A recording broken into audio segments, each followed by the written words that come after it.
प्रणाम मित्रों, मैं सुशील शर्मा और मेरे साथ अंकित गुप्ता जी हैं और हम दोनों आपका स्वागत करते हैं आपके शुभेच्छु चैनल पर। और आज का हमारा विषय रहेगा, बहुत लोगों ने देखा है फैमिली मैन, बहुत पॉपुलर सीरीज रही है अमेज़न पे। उसका सीज़न 1 लगभग सबने देखा। सीज़न 2 आया है, तो सीज़न 2 से रिलेटेड हमारी चर्चा होगी। उसमें अंकित गुप्ता जी हमें हेल्प करेंगे ये जानने में कि ये सीज़न 2 है वो सीज़न 1 से कैसा अलग है, या सीज़न 2 जो है उसमें हम क्या अलग देख सकते हैं, मतलब कुल मिला के कैसा है ये सीज़न 2, उसका रिव्यू।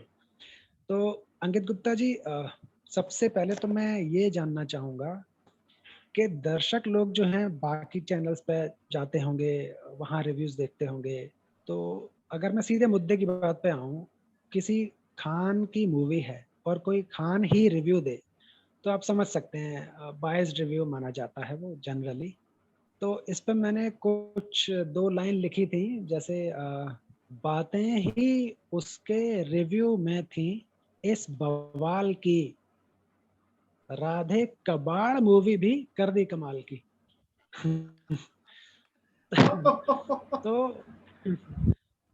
तो मैं ये जानना चाह रहा हूँ कि हमारे दर्शक जो हैं वो ये कैसे आश्वस्त हों कि उन्हें जो यहाँ पे रिव्यू मिलेगा किसी भी चीज़ का, वो एक परफेक्टली अनबायस्ड होगा और जिसे देखकर वो ये जान पाएँगे कि एक्चुअल में ये चीज़ वर्थ रखती है इस तरह के मतलब क्राइटेरिया में फॉलो करने की या इस तरह का रिव्यू पाने की। तो प्लीज़। सबसे पहले सभी मित्रगणों को, सभी दोस्तों को प्रणाम अंकित गुप्ता की तरफ से। तो प्रभु, आपने बहुत ही तरीके की और बहुत ही, जैसे कहते हैं ना, एक सटीक बात कही और बड़े अच्छे अंदाज में कही, तो उसके लिए पहले आपकी दाद देना चाहेंगे। और अब बात करें फैमिली मैन सीज़न 2 और हम जो उसका रिव्यू करने जा रहे हैं उसके बायस्ड होने या ना होने की, तो उसके लिए जो हम पिछले वीडियोस में जो हमने हमें अक्सर बोला है, मैं फिर वही बात दोहराता हूँ कि हमारे जो रिव्यूज़ हैं, हमारी जो चर्चा है, हमारा जो एनालिसिस है, चाहे वो किसी खबर को लेकर हो, किसी पॉलिटिशियन को लेकर हो, किसी भी बात को लेके हो, एंटरटेनमेंट से रिलेटेड आज बात कर रहे हैं, तो इसको भी, तो ये हमारा अपना नज़रिया है, इसमें कोई स्पॉन्सरशिप नहीं है, तो इसमें बायस्ड होने का तो मतलब ही नहीं है। तो और ऐसा कुछ नहीं है कि ठीक है, अगर खान साहब कोई अच्छी मूवी बनाएंगे, कोई सा भी खान, तो हम उनकी भी तारीफ करेंगे यार, कला की है, कला की तारीफ होनी चाहिए। और हम लोग जो है एक आम नागरिक की हैसियत से बहुत बात करते हैं यहाँ पे, तो हम आम राय प्रकट कर रहे हैं, ये हमारी हमारी निजी राय है। तो खैर, कुल मिला के खैर हम राधे दे मूवी देखने से बच गए।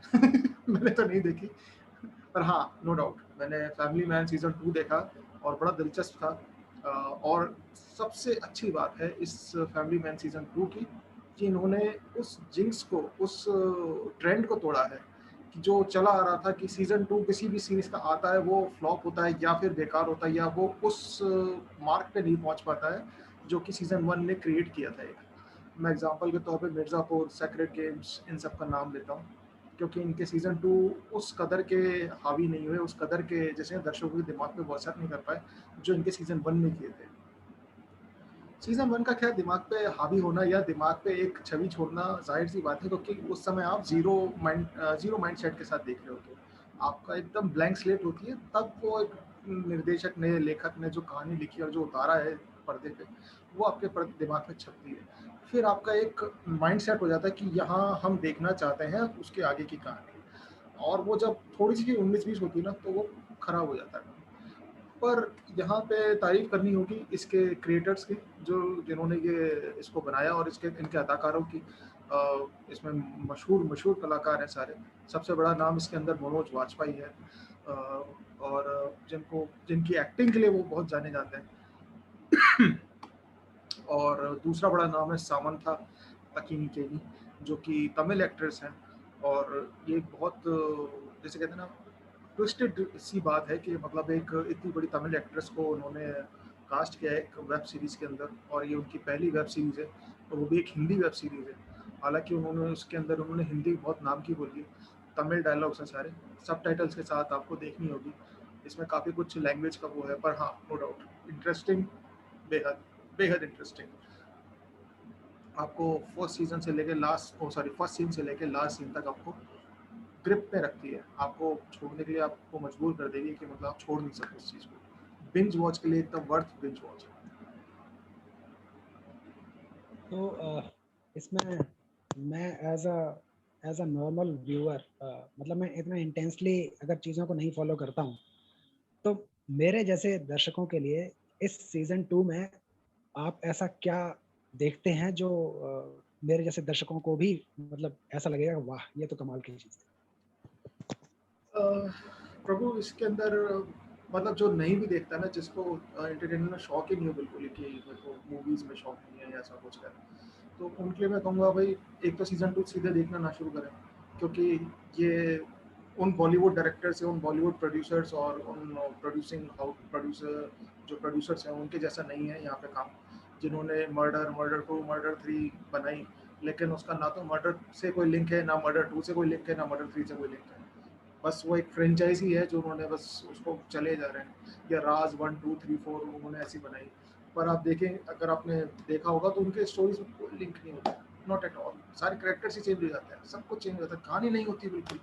पर यहाँ पे इन्होंने उस कहानी को कंटिन्यू किया है, तो इसलिए अगर कोई देखना चाहता है फैमिली मैन, तो सीजन 1 से स्टार्ट करे। आई एम श्योर कि वो सीजन 1 भी बहुत ग्रिपिंग है, बहुत अच्छा है, इसीलिए सीजन 2 मैंने देखा, वरना मैं सीजन 1 के बाद देखता ही नहीं। पर सीजन 1 भी बहुत अच्छा है, और डेफिनेटली, और इसमें क्या है, एक ट्रेंड को है, जो एक स्पाई का जो ट्रेंड है जो चला आ रहा है, हॉलीवुड बॉलीवुड दोनों की बात कर रहा हूँ मैं, वो तोड़ा है। जैसे हम लोग के जब भी कोई स्पाई मूवीज या स्पाई किसी की बात चलती है, कुछ इस तरह का कोई हम एंटरटेनमेंट का सोचते हैं, तो उसके अंदर होता है कि स्पाई तो ऐसा दिखता है, उसकी ऐसी लंबा चौड़ा होता है, उसकी तो मसल्स होती हैं, वो अंडर कवर भी रहता है, तो मतलब ऐसा डैशिंग सा होता है एक स्पाई। और उसका कुछ जैसे कहते हैं ना, एक एक मोनोटोनस एक वो होता है हमारा एक सोच, कि यार ये ऐसा होना चाहिए, ये है, ऐसा होता स्टीरियोटाइप है। बन हाँ, जाता है कि ये ऐसा ही हाँ, होना चाहिए। हाँ। और फिर वो सूट बूट में रहने वाला, और ऐसे अजीब अजीब से एक्शन सीन्स जो एकदम मार्शल आर्ट और कराटे वराटे ये सब। लेकिन फैमिली मैन के अंदर इन्होंने जो जितना रियलिटी के लोग करीब रख सकते हैं ना, उन्होंने रखा है उस चीज को, एक्चुअल चीज, और yet it is very entertaining. तो अब आप समझ सकते हैं, जिन्होंने नहीं कभी इंटरटेनमेंट, या जिनका रुख नहीं होता मूवीज की तरफ, उनके लिए डेफिनेटली इसके अंदर बहुत कुछ है। क्योंकि एक नॉर्मल चीज़, ये नॉर्मल क्रिएशन नहीं है, this is not a normal creation, क्योंकि इस तरह का मैं समझता हूँ जो वेब सीरीज, इस तरह की जो चीज़ें हैं, ये रोज़ रोज़ नहीं बनती। जो बाकी आप देखिए, फिर बाकी कलाकार होते हैं जिनके हाथ में जो इन्होंने पुल आउट किया है सब चीज़ें। मनोज वाजपेयी है, जिनके बारे में आज मतलब कोई वो परिचय के हकदार वो नहीं है, मोहताज नहीं हो। वो मनोज वाजपेयी इस काइंड ऑफ वो इस लेवल पे अचीव कर चुके हैं। जो सामंता की इतनी बड़ी टॉप एक्ट्रेस है सामंता, वो कह रही है कि अब मनोज सर के साथ काम करने के लिए मेरा एक वन ऑफ द रीज़न था कि मनोज सर के साथ मुझे काम करना था। तो आप समझ सकते हैं कि मनोज वाजपेयी का जो ओहदा है, वो कितना माना हुआ है एक्टर्स के इस इंडस्ट्री के अंदर। तो अच्छा, इसमें मुझे ये जानना है और मेरे जैसे कई दर्शकों को भी जानना है कि पर्दे पर जो कलाकार जान डालते हैं स्टोरी में, वो तो काबिल तारीफ काम होता है और इसी वजह से ज़्यादातर भीड़ जो है वो देखती भी है, पॉपुलैरिटी भी मिलती है वगैरह वगैरह। लेकिन मैं उसमें ज़्यादा इंटरेस्ट दिखाऊंगा कि पर्दे के सामने जो है और जो पर्दे के पीछे है वो इक्वली इम्पोर्टेंट है। तो वो पर्दे के पीछे वाले जो किरदार या कहानी जो है, आप अगर उसके बारे में थोड़ा उजागर कुछ कर पाएँ। पॉइंट बहुत गजब का उठाया है आपने। और मैं तो कहूँगा कि वो उतने ही नहीं, वो एक्चुअली सबसे ज़्यादा हकदार है और सबसे ज़्यादा जिम्मेदार है किसी भी चीज़ के अच्छाई और बुराई के लिए। आज हम शाहरुख खान को देख रहे हैं, तो वो शाहरुख खान सिर्फ अपनी वजह से शाहरुख खान नहीं बना है, उनके पीछे यश चोपड़ा है, उनके पीछे करण जौहर है, उनके पीछे और भी इतने डायरेक्टर्स हैं, आशुतोष गवारीकर साहब हैं, इतने अच्छे अच्छे डायरेक्टर्स के और प्रोड्यूसर्स के साथ काम किया है, इसके कारण वो आज वो उस जगह पहुंचे थे। अब आपने क्रिएटर्स की बात करी, लेखकों की बात करी, तो मैं बहुत, जैसे कहते हैं ना, एक्साइट हो रहा हूँ इस चीज़ को बताने में, कि जो राज और डीके, ये दो मित्र हैं, दोनों ही शायद आंध्र प्रदेश से बिलोंग करते हैं, और इन्होंने यूएस में ये दोनों जॉब करते थे, और वो जॉब छोड़ के, आप ये सोचिए, उस लाइफ स्टाइल को छोड़ के ये लोग इंडिया आते हैं, और यहाँ पे ये लोग अपने फ़िल्म इंडस्ट्री के अंदर और कुछ ना कुछ क्रिएट करने की कोशिश करते हैं। और ये आज के नहीं है, ये काफ़ी टाइम से एक्टिव हैं। आज इनका नाम हो रहा है फैमिली मैन को लेके, आप कोई सब लोग जानते हैं कि राजन डीके कौन है। और इनके ऊपर बहुत ऑफर्स भी होंगे डेफिनेटली, बहुत सारे प्रोड्यूसर्स इनके आते होंगे इनके पास कि हमारे लिए कुछ लिखिए, हमारे लिए कुछ क्रिएट कीजिए, हमारे इस प्रोडक्शन हाउस के अंदर हम मतलब वो होंगे, डेफिनेटली होंगे, क्योंकि ये इतना अच्छा इनका अभी तक का जो ट्रैक रहा है। मैं इनके कुछ मूवीज़ के आपको नाम बताता हूँ जो हाल ही में रिलीज़ हुई थी और बहुत अच्छा काम किया जिन्होंने, जैसे कि ए जेंटलमैन जो कि सिद्धार्थ मल्होत्रा की थी, गो गोवा गॉन वो भी इन्हीं की बनाई हुई थी, स्त्री वो भी इन्हीं की बनाई हुई थी। एक आई थी मूवी शोर इन द सिटी काफ़ी पहले, एक 99। मतलब कुल मिला के जो अभी तक इनका जो ट्रैक रिकॉर्ड रहा है वो ऐसा नहीं है कि कोई एक फ्लूक में कोई, आप जिसे कहते हैं ना अंधेरे में तीर चल गया फैमिली मैन तो साहब। बाकी इनका वो पहले भी इनका जो ट्रैक रिकॉर्ड देख के समझा जा सकता है कि इनका जो दिमाग है वो ओरिजिनैलिटी क्रिएट करने में, उसमें रहता है। ये लोग कॉपी वर्क नहीं करना पसंद करते, ना करते हैं।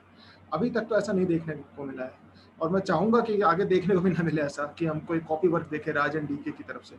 तो hats off to these guys कि इन्होंने इतना बढ़िया काम दिखाया है कि इनका जो इंटरव्यू मैंने देखे जितने भी और जितना भी मैंने सुना कि मनोज वाजपेयी ने भी इनकी जो फर्स्ट नैरेटिव, जो इनके फर्स्ट 2 एपिसोड सुनते ही एक रस्म वहीं पे इन्होंने हाँ कर दिया था कि मैं ये काम कर रहा हूँ।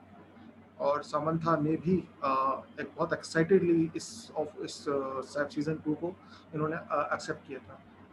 तो मतलब कमाल का है इनका जो करियर, इनका जो ट्रैक रिकॉर्ड है वो बहुत कमाल का है। और अब लोग सीज़न 3 के अभी से आकलन लगाने लग गए कि सीज़न 3 में क्या आने वाला है, क्या-क्या हो सकता है।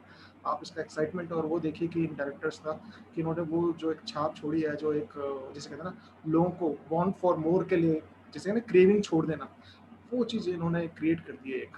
वो ऑरा है अब इन डायरेक्टर्स का आज। यानी आपने एक तरह से ये बता दिया है कि उन्होंने ज़ील जनरेट कर दिया लोगों के अंदर, और जिन-जिन लोगों ने फैमिली मैन सीज़न 1, सीज़न 2 देखा है, वो अब चाह रहे होंगे कि सीज़न 3 भी आए। और ख़ास तौर से जैसे आप ये राज एंड डीके की स्टोरी बता रहे हैं, तो अगर इन्होंने ऐसे फुटप्रिंट्स छोड़े हैं पीछे, तो उम्मीद यही की जाएगी कि आगे भी ये लैंडमार्क ऐसी सीरीज़ लाएँगे और उतना ही बढ़िया इंप्रेशन छोड़ेंगे। एक्चुअली मैं चाहता हूँ कि हमारी फ़िल्म इंडस्ट्री जो है अब इस समय एक बहुत ही बुरे दौर से गुज़र रही है, सही बताऊँ तो। हम लोगों की इंडस्ट्री में आप देखिए तो टॉप एक्टर्स हैं जितने भी, चाहे सलमान खान हो, चाहे अक्षय कुमार हो, चाहे कोई भी हो। ये लोग है ना रिपिटेटिव काम कर रहे हैं, या फिर साउथ की जो हिट जो इस फ़ॉर्मूलाज़ हैं उन्हीं को रिपीट किए जा रहे हैं, वो रीमेक किए जा रहे हैं उनको। अब इतना पैसा होने के बाद इन लोगों को कौन मना कर सकता है किसी मूवी के लिए? इन लोगों को समय लगा के अच्छी-अच्छी चीज़ें बनानी चाहिए। बजाय आप साल में, और जबकि ऐसा भी नहीं कि साल में 4-4 5-5 मूवीज़ ला रहे हो। आती इनके वही साल 2 साल में 1 मूवी है। अक्षय कुमार की ज़रूर 4-4 5-5 आ जाती हैं। लेकिन अब मैं कह रहा हूँ कुछ भी, चाहे 4-5 बनाओ, चाहे 1 बनाओ, चाहे 2 बनाओ, उससे मतलब नहीं है। बात ये है कि आप जो बनाओ वो अच्छा बनाओ। और ख़ास तौर से इस ओहदे पे जाने के बाद, इस इतने एक्सपीरियंस के बाद, 20-20 30-30 साल हो गए आपको इंडस्ट्री के अंदर, और आप अभी भी वही कचरा डाले जा रहे हो। वही सब परोसे जा रहे हो, वही रीमेक किए जा रहे हो, मतलब just for the sake of earning money. आपका कला से कोई वास्ता नहीं। फिर आप stop saying yourself an actor, call yourself a businessman कि मैं बिज़नेसमैन। ये अपने जो अपने ट्विटर हैंडल्स हैं या इंस्टाग्राम है, वहाँ पे ये सब कहना लगाना सब छोड़ो कि भाई हम कलाकार हैं। हम कलाकार हैं। कलाकार छोड़ो, तुम बिज़नेसमैन हो भाई, तुम सिर्फ पैसा कमा रहे हो। कलाकार ऐसे होते हैं जो कि ओरिजिनैलिटी पे काम करते हैं। इवन साउथ के जो बहुत अच्छे कलाकार हैं, अभी एक मतलब हमारी चर्चा चल रही है, तो मैं बहुत एक काफ़ी दिनों से मैं एक सीरीज़ है जो अभी बन रही है, मैं उसके लिए बहुत एक्साइटेड हूँ। और वो है शाहिद कपूर और एक विजय तेलुपति, जो साउथ के बहुत बड़े एक्टर हैं। और उनकी जो सीरीज़ है ये है सनी के नाम से। आई गेस सनी जो है वो शायद शाहिद कपूर ही कर रहे होंगे उसका करेक्टर। पर हाँ, ये है कि दोनों का जो देखना मिक्सचर है ना, वो गज़ब का हो। तो शाहिद कपूर बहुत अच्छे एक्टर है वैसे। इनके भी प्रोजेक्ट्स बहुत अच्छे-अच्छे हैं। हालाँकि इन्होंने भी अभी रिसेंटली एक रीमेक में काम किया था। अर्जुन रेड्डी की जो रीमेक थी, जो कि हिंदी में बनी थी, और मेरे को नाम याद नहीं आ रहा मूवी का। अर्जुन रेड्डी जो उसमें साउथ मूवी थी जिसके अंदर विजय देवरकोंडा था, और इन्होंने शाहिद कपूर ने उसमें काम किया था।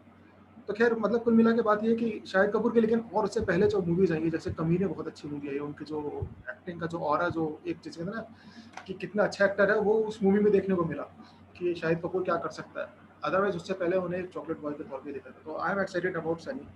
पर हाँ, अभी हम फिलहाल बात कर रहे हैं फैमिली मैन सीजन 2 की। तो मेरी तरफ से इसको मैं 8-9 स्टार दे सकता हूँ 10 में से। बस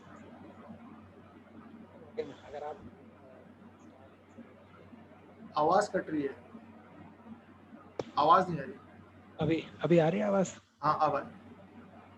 हाँ, तो मैं ये कह रहा था कि अगर आप इतना स्टार रेटिंग इसे दे रहे हैं तो मतलब वजन तो है इसका, मतलब फैमिली मैन सीजन 2 में। तो दर्शकों, आपने जैसे हाँ देखा, तो ये रेकमेंड करते हैं, आप देखिए। और आप वापस आकर हमारे चैनल पर कमेंट कर सकते हैं कि आपको हमारा रिव्यू जैसा था, ये फैमिली मैन सीजन 2 उस लेवल की लगी या नहीं लगी। और आप अपनी राय भी दे सकते हैं कि हम आगे किसी और सीरीज पर या किसी और मूवी पर रिव्यू दें तो वो किस पर दें। तो मित्रों, दर्शकों, ये अंकित गुप्ता जी और सुशील शर्मा प्रणाम करते हैं और मिलते हैं अगले वीडियो में किसी और टॉपिक पर रिव्यू के लिए। धन्यवाद। जय हिंद, जय भारत। जय हिंद, जय भारत।